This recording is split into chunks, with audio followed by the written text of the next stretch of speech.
야고보서 1장 2절에서 18절 교독합니다. 내 형제들아 너희가 여러 가지 시험을 당하거든 온전히 기쁘게 여기라. 이는 너희 믿음의 시련이 인내를 만들어내는 줄 너희가 알미라. 인내를 온전히 이루라. 이는 너희로 온전하고 구비하여 조금도 부족함이 없게 하려 함이라. 너희 중에 누구든지 지혜가 적어거든 모든 사람에게 교육이 있고 그 지혜에 아니하시는 하나님께 구하라. 그리하면 주시리라. 오직 믿음으로 구하고 조금도 의심하지 말라. 의심하는 자는 마치 바람에 밀려 요동하는 바닷 물결 같으니 이런 사람은 무엇이든지 쉽게 얻기를 생각하지 말아라. 두 마음을 품어 모든 일에 정함이 없는 자로다. 낮은 일은 자기의 부를 자랑하고 부한 자는 자기의 낮아짐을 자랑할지니 이는 그가 풀의 꽃과 같이 지나감이라. 바라보고 뜨거운 바람이 불어 불을 날리며 찌그러져 그의 안전함이 없어지니 먼저도 그 하늘들의 이와 같이 세상하리라. 시험을 참는 자는 복이 있나니 이는 시련을 견디어낸 자가 주께서 자기를 사랑하는 자들에게 약속하신 생명의 면류관을 얻을 것이기 때문이라. 사람이 시험을 받을 때 내가 하나님께 시험을 당한다 하지 말지니 하나님은 악의 시험을 당하지 말아야시고 진이 아무도 시험하지 아니하시니라.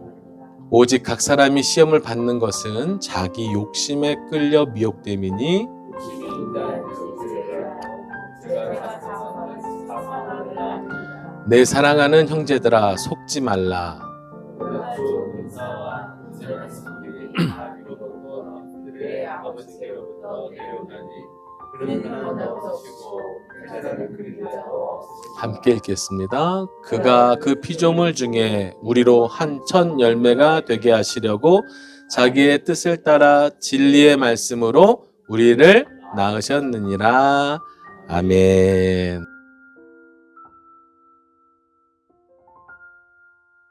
아멘. 예, 오늘 야고보서 두 번째 시간으로요. 시험을 대하는 성도의 태도에 대하여 상고하려고 합니다. 야고보는요. 흔하지 않은 사람이에요. 왜 흔하지 않냐면 예수님의 동생의 삶을 겪어본 사람이죠. 예수님, 메시아, 하나님의 아들의 동생, 친혈육, 육체의 동생의 삶을 겪어봤던 사람이 이 땅에 몇 명 안 되잖아요. 네. 야고보가 겪어야 했던 그 형에 대한 30년 동안 겪었던 형의 모습하고 그 공생애 동안에 그 말씀은 진리처럼 하지만 부모와 가족을 떠나서 동생을 버리고 가장의 역할을 떠나서 엄마의 눈물, 피눈물 나게 했던 먼저 죽는 이런 메시아라는 사역을 통해서 가족에게는 어떻게 보면 상처가 되었을 수 있는 이런 삶 속에서 보통 흔하지 않은 신앙생활을 하는 거죠. 그런데요, 형이었지만 부활하신 이제는 메시아, 하나님의 아들을 만나고 나서 우리를 구원하시기 위하여 그런 삶을 사줄 수밖에 없었구나라는 메시아 그리스도를 만나는 경험을 통해서 인생의 모든 그 가르침에 대한 형에 대한 모든 퍼즐 조각들이 완전히 온전함을 이루는 경험을 했죠. 그리고 나서 야고보는 예수님이 승천하시고 남겨지는 그 예루살렘 교회에 기둥과 같이 쓰임을 받는 거목으로 오늘 이렇게 야고보서를 우리에게 전해주고 있는 것이죠. 자, 이런 야고보가요. 정말 믿음이 무엇인지, 정말 신앙이 무엇인지, 하나님 앞에서의 태도와 삶이 어떠해야 되는지를 정말 진정성 있게, 진실한 믿음이 무엇인지를 이야기하고 있는데요. 그가 첫 번째로 꺼내든 주제는 뭐냐면요. 시험이라는 거예요, 시험. 편지를 쓰면은요, 보통 어떻게 쓰냐면, 안부도 묻고, 그 다음에 근황도 나누고, 뭔가 여유 있는 이렇게 뭐 따뜻한 얘기도 좀 해가면서 분위기 잘 살펴서 이제 본론으로 들어가잖아요. 근데 야고보는 지금 뭐예요? 흩어져 있는 성도들에게 안부를 묻자마자 곧이어 이야기하는 게 뭐예요? 시험을 당하거든 기쁘게 여기라는 돌직구를 날리고 있어요. 2절에 자 함께 읽어볼까요? 시작. 내 형제들아 너희가 여러 가지 시험을 당하거든 온전히 기쁘게 이런 돌직구가 어디 있어요? 그러니까 뭐 좀 얘기를 나누고 근황을 나누고 좀 어떠냐, 삶이 어떠냐 이렇게 내가 너희를 위해 기도하고 있다, 힘내라 이렇게 얘기하면 좋은데 안부를 묻자마자 내 형제들아 너희가 여러 가지 시험을 만나는 것이 당연한데 그것을 당할 때 온전히 기쁘게 여기라라고 그냥 시작하고 있는 거예요. 왜 그렇게 급하게, 왜 그렇게 삶의 근황도 나누지 않고 여타의 서론 없이 바로 성도가 당해야 하는 시험에 대하여 이야기를 시작하고 있는 것일까요? 이렇게 돌직구를 날리는 이유는요. 시험은 삶과 분리될 수 없는 삶 자체였기 때문에 너무나도 삶 중에 큰 자리를 차지하고 있는 것이 바로 이 시험과 관련된 문제였기 때문에 그렇습니다. 또 하나는요. 성도에 있어 이 시험을 대하는 태도의 그 문제가 바로 신앙의 진수, 진정성, 그 진정성을 확인할 수 있는 무대가 되기 때문에 이런 삶의 현실 속에 시험을 빼놓고는 설명이 불가능한 그런 삶의 모습에 이 야고보가 제일 먼저 급하게 전하는 메시지는 이 시험을 어떻게 대해야 되는지에 대한 믿음의 태도를 설명하면서 서신을 시작하고 있는 것이죠. 자신도 야고보도요. 그런 시험을 겪어본 사람으로서 지금 시험에 직면해서 살아가고 있는 흩어진 성도들에게 시험을 어떻게 바라보고 어떠한 태도로 겪어내야 하는지를 오늘 들려주고 있습니다. 여러분 어떻게 시험을 어떻게 생각하셔요? 그냥 우리에게 많은 시련, 고난, 시험, 이런 것들을 우리가 생각할 때에 어떠한 태도로 생각하고 대하고 계시는지요? 오늘 이 야고보가 들려주는 이야기가 우리 마음에 잘 정리가 되고 생활에 적용되므로 정말 진정성 있는 성도로 오늘을 살아내는 우리 예배자 되시길 소망합니다. 오늘 4가지로 좀 정리를 해보려고 하는데요. 자, 첫 번째는요. 이거 꼭 기억하셔요. 이게 제가 봤을 때 제일 중요한 건데요. 이 첫 번째는요. 한 번만 따라해 주실래요? 시험을 당연하게 여기자. 이거 제일 중요한 시험에 나오는 문제입니다. 시험을요. 이상히 여기지 말고 당연하게 여기는 성도가 되어야 합니다. 우리는 어떻게 생각하냐면요. 왜 시험이야? 왜 고난이야? 왜 시련이야? 저 사람들은 다 행복하고 나만 그 시험을 받는 것 같아요. 나만 고통당하는 것 같아요. 나만 어려운 것 같아요. 다른 사람은 다 잘 되는 것 같고 나만 억울한 이런 약간 비교하며 마음이 힘들게 살아갈 때가 많잖아요. 그런데요. 시험은요. 종류가 다르고 겪는 그 방식이 좀 다를 뿐이죠. 시험은 누구에게나 있습니다. 오늘 우리가 이렇게 하나님을 경외하며 이렇게 앉아있지만 앉아있는 여기 시험 없으신 분 한번 손들어 보세요 하면 아무도 없으실 거예요.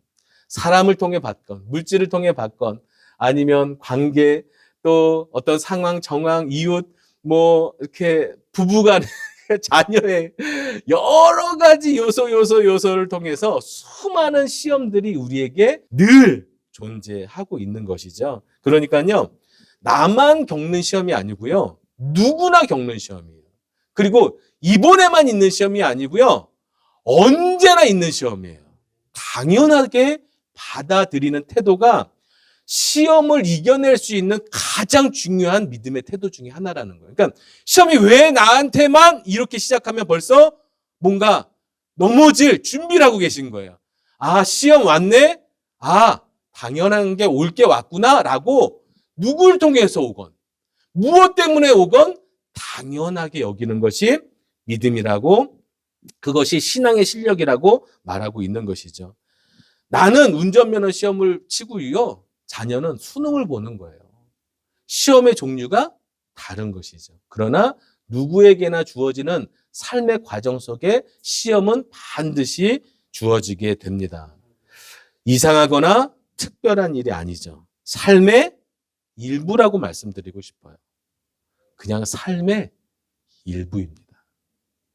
오늘 그 억울함이 삶의 일부였다는 것을 받아들이셔야 시험을 잘 이겨낼 수 있는 준비 자세를 갖추시는 거예요.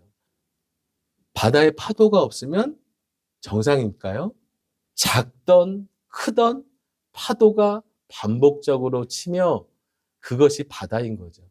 인생은요, 크건 작건 그 시련과 시험들이 반복적으로 당연하게 오는 것이 바로 인생의 바다라는 것을 우리는 당연하게 받아들여야 한다는 것입니다. 그래서 베드로는요, 이렇게까지 얘기해요.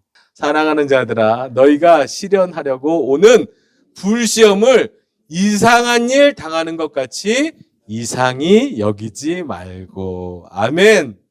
아멘이 되시나요? 불시험조차도 어떻게 여기지 말라고요? 이상히 여기지 말고. 이게 왜 왔어? 이게 웬일이야?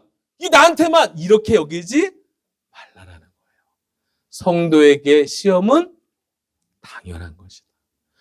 복음으로 살려는, 믿음으로 살려는, 하나님 앞에서 살려는 죄와 싸워야 하는 성도에게 시험은 당연한 것이다.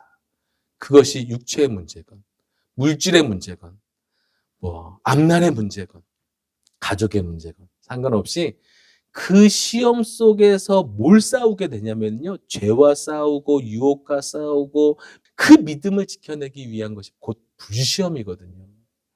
그것은 우리에게 전혀 이상한 것이 아닙니다. 당연하게 삶의 일부로 받아들여야 합니다. 왜냐하면요, 성도조차도 시험은 면제되지 않기 때문이죠. 그래서요, 면제되지 않는 이 시험, 성도에게조차, 하나님을 예배하는 사람에게조차, 하나님의 복을 꿈꾸는 사람에게조차 면제되지 않는 이 시험을 이상히 여기지 않고 이 시험을 대하는 태도가 남다른 사람이 바로 믿음의 사람, 성도가 되는 것이죠. 시험은요, 그래서요, 진실한 믿음이 밝히 드러나는 무대가 되는 거예요. 그러니까, 내가 믿음이 있었구나. 내 믿음이 정말 진정성 있는 믿음이었구나가 확인할 수 있는 게 뭐예요? 그게 시험이에요. 그게 파도예요. 우리에게 불시험처럼 주어지는 것들을 통해서 우리의 믿음이 확인되고 더 그 믿음이 성장하는 과정이 되는 것이죠. 자, 흩어진 성도들이 받았던 시험들이 있습니다. 핍박 때문에 흩어졌어요. 지난주에 말씀드렸죠?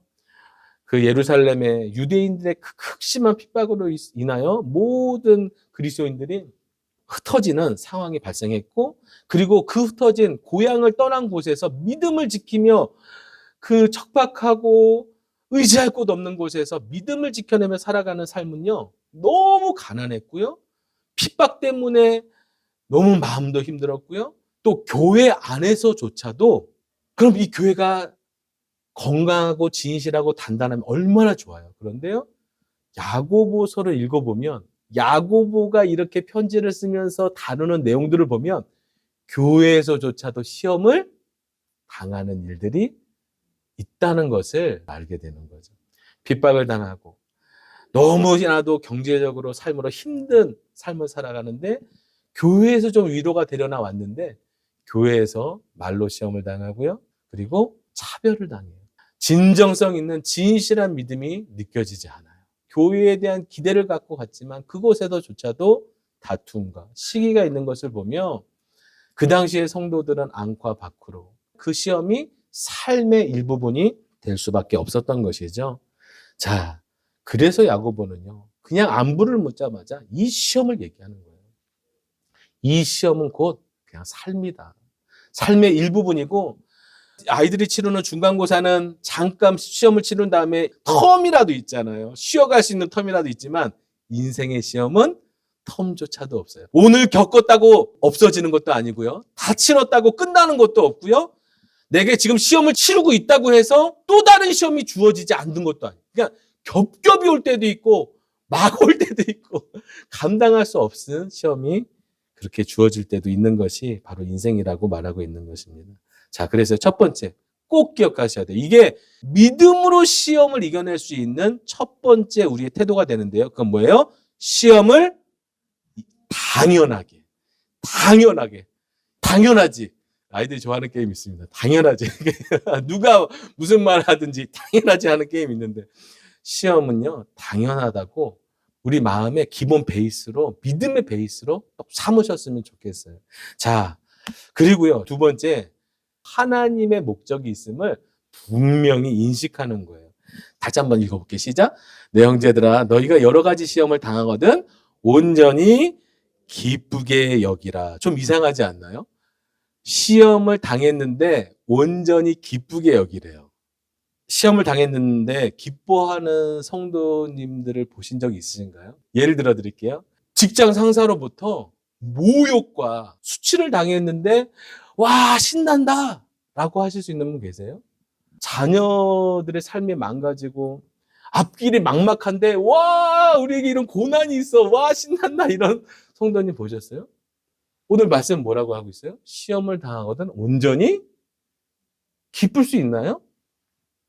이게 우리가 성경에 대한 오해예요. 오늘 야고보는요, 웃는 상을 만들고 억지로 기쁨을 끌어내라고 말하는 게 아니고요. 시험은 당했으나 그 시험이 당연하게 내 삶에 주어졌고 그것을 허락하신 하나님이 이 시험을 통해서 나를 목적하시는 바가 있다는 것을 알기 때문에 그 목적을 바라보며 오늘 내가 버티는 영적인 기쁨을 말하는 거예요. 그러니까 힘들 때 굳이 웃으시려고 애쓰시지 않으셔도 돼요. 내가 힘들 때 징징 짜고 있는 것이 마치 하나님의 영광을 가리는 것처럼 생각하지 않으셔도 돼요. 그러나 이건 놓치지 마세요. 울더라도 하나님이 반드시 나에게 향하신 이 섭리, 이 시험을 통한 섭리 가운데 나를 목적하시는 바가 있어! 라는 그거를 붙잡으시면서 속으로는 깊은 영적인 기쁨을 가지고 삶으로는 눈물을 흘리며 간절하게 주를 의지하며 걸어가시는 거예요. 이게 온전히 기쁘게 여기라는 영적인 의미입니다. 이런 거죠. 육아를 다 해보셨잖아요. 정말 눈물 나더라고요. 너무 우울하더라고요. 저도 그런 삶을 좀 겪어봤거든요. 첫애를 육아를 해보면서 진짜 제가 평생에 딱 한 번 빨리 천국 가고 싶다라고 여겼던 시간이 육아했을 때예요. 첫애가 울어 제끼는데 와, 밤낮 쉬지 않고 엄마가 없을 때 우니까 아빠는 어떻게 달랠 방법이 없어요. 일어나도 울고 앉아도 울고 돌아다녀도 울고 계속 울어요. 근데 이유를 모르잖아요. 왜냐면 초보니까. 근데 너무 우울해지고 제가 어떤 목회적 광야를 걸을 때 이런 생각 딱 한 번 먹어봤습니다. 제가 14층에 살았거든요. 하나님, 내가 여기서 떨어지면 이 모든 고통이 사라지겠죠? 이렇게 진짜 너무 우울하니까 육아가 그 정도로 우울하게 만드는지 제가 경험을 해본 사람입니다. 엄마의 마음을 조금 알아요. 그런데요, 그럼에도 불구하고 힘든 육아를 왜 해내는 거죠? 그렇게 잠 못 자고 먹지 못하고 힘겹게 지치도록 육아하는 이유가 뭐예요? 그 아이가 온전하게 성장할 것을 알고 기대하는 마음, 그것이 육아를 하게 하는 마음이잖아요. 하나님께서 오늘 우리에게 시험을 주셨다라는 그 목적, 아직은 잘 모르지만 그 하나님의 목적을 내가 인식하고 그것을 알고 이 시험을 겪으면은요, 비록 힘들지만 그 목적 때문에 오늘 걸어갈 수 있는, 버텨낼 수 있는 믿음의 자세가 되는 것이죠. 시험 공부는 왜 합니까? 그렇게 힘든데 그냥 자면 좋잖아요. 그런데요, 그 성적표, 그 기쁨 때문에 오늘 그 잠 못 자고 졸린 눈을 비벼가며 학생들 공부하는 거 아닌가요? 네, 반드시 시험에는 하나님의 목적이 있다는 것을 기억하시길 바라고요. 그 시험의 목적을 오늘 야고보는요, 두 가지로 얘기해요. 한 가지 같은 두 가지 같은 한 가지인데요. 바로 믿음과 인내입니다. 믿음과 인내. 자, 3절, 4절. 이는 너희 믿음의 시련이 인내를 만들어내는 줄 너희가 알미라. 인내를 온전히 이루라. 이는 너희로 온전하고 구비하여 조금도 부족함이 없게 하려 함이라.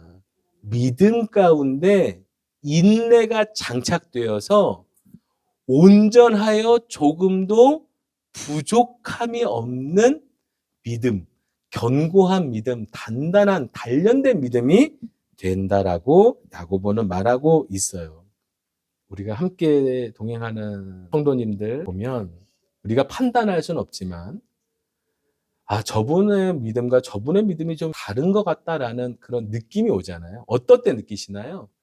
어떤 분들은요, 작게 보이는 시험에도 넘어지고요, 실망하고요. 어떤 분은요, 큰 시험에도 견고한 모습을 볼 때가 있어요.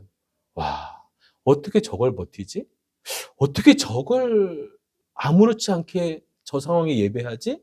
라고 느껴질 때가 있잖아요. 왜 그럴까요? 시험을 통해 하나님이 목적하신 바 인내를 그 믿음 가운데 장착하여서 어떤 시험을 만나도 그것을 이겨낼 수 있는 근육의 믿음, 단단한 믿음을 부족함이 없는 믿음으로 자라났기 때문이에요. 운동을 안 할 때는 1층에서 11층 올라가는 게 막 숨이 차죠. 그런데요, 열심히 하루에 한 번씩만 계단 운동을 하면은요, 14층, 아니 20층도 거뜬히 올라갈 수 있죠. 우리가 그 시련을 당연한 것으로 받아들이고 걷기 시작할 때 단련되어지는 믿음의 근육들이 있죠. 그래서요, 욥은요, 이렇게 말하는 거예요. 그러나 나의 가는 길을 그가 아시나니 그가 나를 단련하신 후에는 내가 숨군같이 나오리라. 아멘, 아멘. 믿음도 다 같은 믿음이 아니라고 말하는 거예요. 우리가 복음을 믿는 믿음은 예수를 주로 고백하는 믿음이지만 우리가 삶을 살아내는 믿음은요, 같은 믿음이 아니라고 말하는 거예요. 어떤 믿음은요, 불순물이 가득한 믿음이 있고요. 어떤 믿음은요, 순금과 같은 단련된, 정제된 순전한 믿음이 있다라고 말하는 거죠. 그런데 우리가 믿음의 진정성은 어디서 느껴지나요? 정제되고 시련을 통해서 단련된 사람의 그 태도와 삶과 말과 인격과 성품을 볼 때, 순전한 믿음이구나를 우리는 느끼게 되는 거죠. 우리 그런 교회, 그런 성도, 그런 예배자로 오늘을 살아낼 수 있기를 간절히 소망합니다. 더 이상 시련 때문에요, 원망하고 막 신세한탄하고 자기 비하하면서 자기를 막 죽이는 그런 자리에 있는 것이 아니라 그 시험을 통해서 하나님의 목적을 바라봄으로 내가 그 과정을 잘 믿음으로 견뎌내서 하나님이 바라시는 인내가 장착된 온전한 단련된 믿음을 소유하시는 믿음의 사람 되시길 소망합니다. 자, 이제는 두 가지만 남았는데요. 우리가 실질적으로 해야 되는 태도 두 가지가 있습니다. 오늘 그거 야고보가 얘기하는 거예요. 자, 첫 번째는 뭐냐면요, 지혜를 구하라는 거예요. 지혜를 구하라. 자, 읽어보겠습니다. 시작. 너희 중에 누구든지 지혜가 부족하거든 모든 사람에게 후히 주시고 꾸짖지 아니하시는 하나님께 구하라. 그리하면 주시리라. 아멘. 하나님의 그 시험 가운데 목적하시는 바가 있다는 것을 기쁘게 여기라고 말하면서 제일 먼저 실제적인 조언, 그건 뭐예요? 지혜를 기도하라, 구해라. 지혜가 있어야 이 시험들을 잘 치러낼 수 있다라고 경험자로서 야고보가 이야기하고 있는 것입니다. 왜 지혜가 필요할까요? 우리의 지식도 중요하고 경험도 중요하고 나름 연륜 있는 삶을 사셔서 참 훌륭하게 사셨어요. 많은 노하우를 갖고 계세요. 그럼에도 불구하고 우리에게 다가오는 시험은요, 내가 겪어보지 못한 시험들이 훨씬 더 많아요. 그 시험들에 비하면 나의 지혜는, 나의 경험은 얄팍합니다. 그래서 하나님께 지혜를 구하는 거예요. 그 목적하시는 바를 이루시려고 그 시험을 허락하셨다면 그것을 허락하신 분에게 그 목적하시는 바를 이룰 수 있는지를 구하며 살아가는 것이 정말 실제적인 우리의 믿음의 태도가 되겠죠. 그러니 나는 수많은 변수들을 다 계산할 수 없는 그 시험 가운데 있으면서도 그냥 나 이거 경험해봤어라는 그 한마디로 내 능력, 내 실력으로 그것을 통과하려고 하지 않고요, 하나님 앞에 엎드려 하나님이 목적하신 바에 지혜를 구하면서요, 국어 시험 보는데 수학으로 풀지 않고 영어 시험 보는데 수학 공부하지 않는 사람이 되는 거예요. 이게 하나님께 지혜를 구하는 태도입니다. 시험에는 종류가 있어요. 예를 들면 이런 시험들이죠. 어떤 거는요, 견뎌야 하는 시험이 있어요. 그런 시험들은요, 목사지만 너무 죄송하고 어떤 위로도 할 수 없는 제 마음이 안타까워요. 아우, 힘내세요. 이런 말조차도 사치예요. 왜? 너무나도 힘든 시험, 불시험, 진짜 너무나도 고통스러운 시험이라서 위로 자체가 그냥 죄송해요. 그때는요, 그냥 옆에서 함께 울어주고 웃어주고 함께 견디는 것이 가장 큰, 말이 위로가 되지 않고요. 견뎌내는 거예요. 그 시간이 필요한 거예요. 그 시간들이 시험을 극복하는 믿음이 단련되는 시간으로 주어지는 이런 시험들이 있습니다. 어떤 거는요, 피해야 하는 시험이 있어요. 피해야 하는 시험. 이 시험은요, 견딘다고 해결되지 않아요. 반드시 피하셔야 돼요. 피할 길이 없다고 그러시면요, 피할 길을 허락하시는 하나님께 구하셔야 돼요. 이게 지혜입니다. 그리고요, 저 사람 때문에, 저 사람의 말 때문에, 저 사람의 행동 때문에, 저 사람의 인품 때문에 나한테 큰 돌이 굴러 들어왔다면 이거는요, 그 사람에게 집중하시면 안 돼요. 누구에게 집중하셔야 될까요? 하나님께 집중하셔야 돼요. 시험을 대하는 우리들의 방식이 너무나도 다양하기 때문에 하나님께 지혜를 구하시는 지혜가 필요한 거예요. 하나님께 지혜를 구하는 것이 지혜입니다. 그리고요, 이제 마지막이에요. 적극적으로 해야 될 건 뭐예요? 지혜를 구하는 태도예요. 그리고 적극적으로 하지 말아야 될 태도가 있습니다. 그거는요, 속지 않는 것입니다. 사람이 시험을 받을 때 내가 하나님께 시험을 받는다 하지 말지니 하나님은 악에게 시험을 받지도 아니하시고 친히 아무도 시험하지 아니하시느니라. 아멘. 이 시험이 헬라의 페이라모스라는 단어인데 이 시험이라는 페이라모스는 우리가 좀 잘 이해하셔야 돼요. 왜냐하면 페이라모스는요, 시련이라는 의미와 유혹이라는 의미를 두 가지를 다 가지고 있는 단어예요. 그러니까 어디에 사용하는지에 따라서 그 의미가 달라지는 단어인 것이죠. 그래서 우리 개역 개정이 어디에는 시련이라고 해석하지 않고 어디는 유혹이라고 이렇게 따로따로 구별하지 않고요. 그냥 시험이라고 오늘 번역을 해놓은 거예요. 그러니까 우리가 읽을 때에 이거는 시련 쪽이구나. 이거는 유혹 쪽이구나를 구분해서 읽으시면 좀 더 성경이 잘 이해가 되실 거예요. 자, 하나님은요, 아무도 유혹하지 않으시는 분이에요. 내가 오늘 시련이 찾아왔는데 하나님께서 이 시험을 통해서 나를 넘어뜨리고 하나님과 멀어지게 하시기 위해서 나에게 이 시험을 주시는 분이 아니라는 거예요. 이게 하나님에 대한 오해죠. 하나님 왜 나한테 이런 시험을 주셨어요? 당신과 나를 멀어지게 하시려고 이 시험을 주신 것 같지만 그 시험이 내가 마음이 힘들어서 하나님과 멀어지게 내가 하나님을 밀어내지만 하나님을 원망하지만 하나님은 그런 시험을 허락하신 적이 없다는 거예요. 하나님의 목적은요, 그 시험을 통해서 그 사람의 견고한 믿음, 그래서 얻게 될 믿음의 성숙과 열매들을 바라시기 때문에 그 시험을 허락하시는 거죠.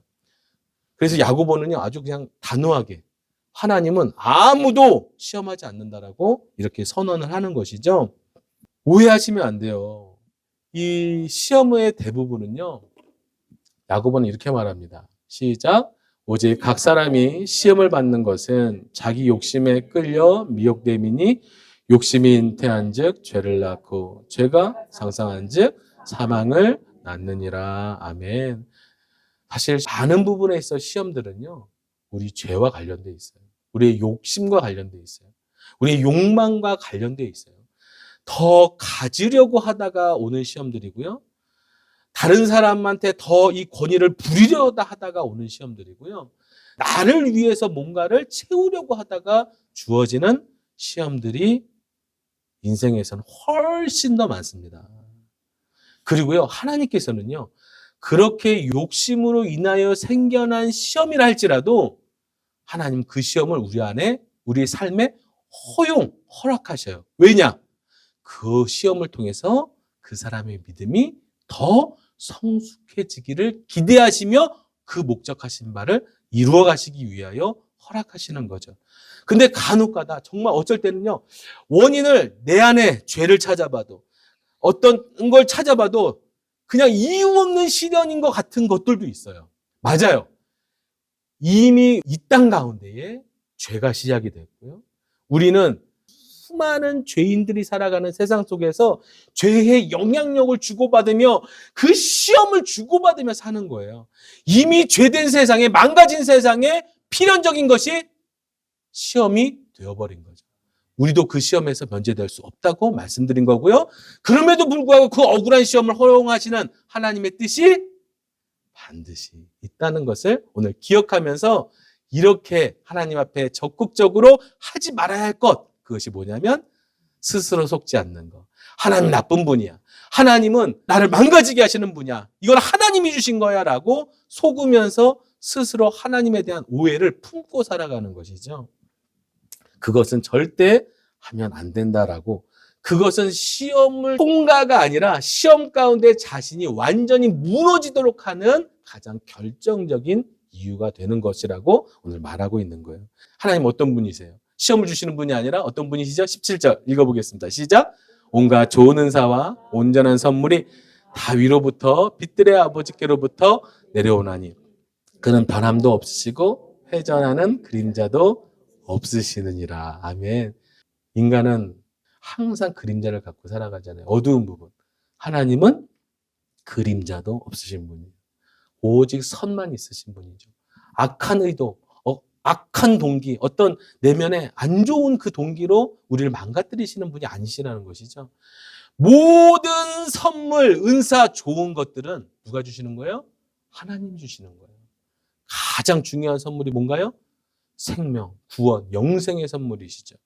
그거를 우리에게 주시기 위하여 아들도 아끼지 아니하셨던 그분이 우리를 망가뜨리시기 위하여 시험을 주시는 분은 절대 되실 수가 없는 것이죠. 아멘. 아멘. 자, 이렇게요. 4가지 정리합니다. 시험을 당연하게 여기자. 시험에는 목적하는 하나님의 뜻이 있다. 그래서 적극적으로 지혜를 구하며 시험을 치러낸다. 그리고 이것은 절대 하지 말라. 하나님을 오해하거나 하나님을 오해해서 스스로 믿음에 속는 일이 없도록 우리의 말과 마음을 경계하며 살아갈 때 온전히 시험을 치러내서 진정성 있는 믿음의 삶, 그냥 진정성이 아니고요. 순금과 같이 정금과 같이 단련된 아름다운 빛나는 믿음으로 하나님 앞에 설 수 있는 그 때가 반드시 주어진다는 것이죠. 마지막 야고보는요, 이 시험을 견딘 자에게 주신 하나님의 복을 이야기합니다. 읽고 마무리할까 합니다. 시작. 참는 자는 복이 있나니 이는 시련을 견디어낸 자가 주께서 자기를 사랑하는 자들에게 약속하신 생명의 면류관을 얻을 것이기 때문이라. 아멘. 뭐가 주어지나요? 생명의 면류관이래요. 면류관은 뭐냐면 고대 시대에 육상 경기에서 긴 장거리를 뛰고 1등으로 들어온 사람에게 주어지는 상이 면류관이었어요. 2등에게도 주지 않습니다. 3등도 주지 않아요. 오직 1등에게만 주어지는, 단 한 명에게만 주어지는 상이 면류관이었어요. 근데요, 그 면류관에다 앞에다 뭘 붙였어요? 생명이라는 단어를 붙였어요. 그리고요, 사랑하는 자들이라고 붙였어요. 그죠? 이 생명의 면류관 한 사람에게만 주나요? 아니에요. 시험이 당연한 인생이 된 우리 인생을 믿음의 경주를 끝까지 완주한 자들에게, 잘 시험을 견디어내서 완주한 자들에게 주시는 생명의 면류관. 생명이라는 것이죠. 구원이라는 것이죠. 바로 예수 그리스도께서 우리에게 허락하신 그 생명이 주어진 자들로 오늘을 살아갈 뿐 아니라 영원한 생명이 우리에게 주어졌다는 것을 약속하고 있습니다. 근데 저는요, 마지막 12절에 이 단어들이 훨씬 더 마음에 좀 다가오는 것 같아요. 시련을 견디어낸 자가 주께서 자기를 사랑하는 자들에게, 시험을 견디어낸 자가 주께서 자기를 사랑하는 자들에게. 의미가 좀 느껴지시나요? 시험을 당연한 것으로 여기고 시험 가운데 하나님의 뜻하신 바가 있음을 알고 엎드려 지혜를 구하며 견디어낸 자들에게는, 그들 삶 속에는요, 주를 사랑하는 그 마음의 농도가 진하게 묻어나는 거예요. 저는 이것이 그 어떤 면류관보다, 그 어떤 축복보다 소중한 것 같아요. 이 땅에서 하나님의 사랑을 얻고 하나님을 사랑하고 그 사랑 때문에 시험을 견뎌내고 어떤 시험 속에서도 하나님의 사랑을 의심하지 않고 하나님의 사랑이 견고해진 것, 하나님에 대한 관계가 견고해진 것, 지혜를 구하는 자리에 있어서 날마다 지혜를 구하는 그 몸부림 때문에 그 기도로 인하여 하나님하고 친밀해지며 사랑할 수밖에 없던 사이가 된 그 관계가 시험을 견뎌낸 자에게 주시는 가장 큰 축복인 것이죠. 그 어떤 근육보다, 그 어떤 누릴 수 있는 많은 자원보다 가장 소중한 것은 이 마음에 그 어떤 것을 만나도 부럽지 않은, 어떤 것을 당해도 두렵지 않은 담대한 사랑의 믿음을 허락하시는 우리 하나님을 시련 속에서 만나게 되는 것이죠. 이것이 진정한 시험을 겪는 자의 축복이 아닌가 생각합니다. 감히 제가 마지막으로 간증을 좀 하자면요, 저도 조금 근육이 좀 단련된 것 같아요. 오랫동안 중학교 3학년 때부터 신앙생활을 해왔고 25살 때부터 전도사를 시작했고 인생의 반을 넘게 사역에 몸담으며 나름 하나님 앞에 헌신하며 시련을 겪어내며 물질이 없어도 궁핍해도 많은 사람들과의 관계 속에 수많은 시험을 목회자로서 겪어도 상처를 받아도 나름 단련된다고 생각했는데요. 지난 8개월의 개척의 시간들을 돌아보면, 아니 그 준비 과정부터 1년의 시간들을 돌아보면 그 시련들이 가장 힘들었던 것 같아요.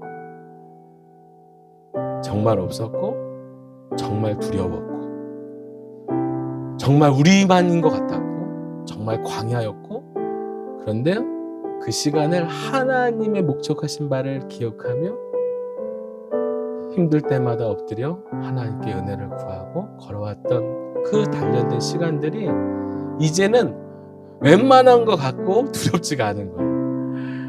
하나님께서 우리 교회를, 하나님께서 우리 공동체를, 하나님이 이 교회에 대한 하나님의 뜻을 펼쳐가실 그 소망을 바라보면서 웬만한 시련은 이것도 넘어가게 하셔, 이것도 극복하게 하셔, 그냥 수많은 장근육들을 생기게 하시는 축복이었다는 것을 고백합니다. 여러분, 오늘 우리는 시련 속에 살고 있습니다.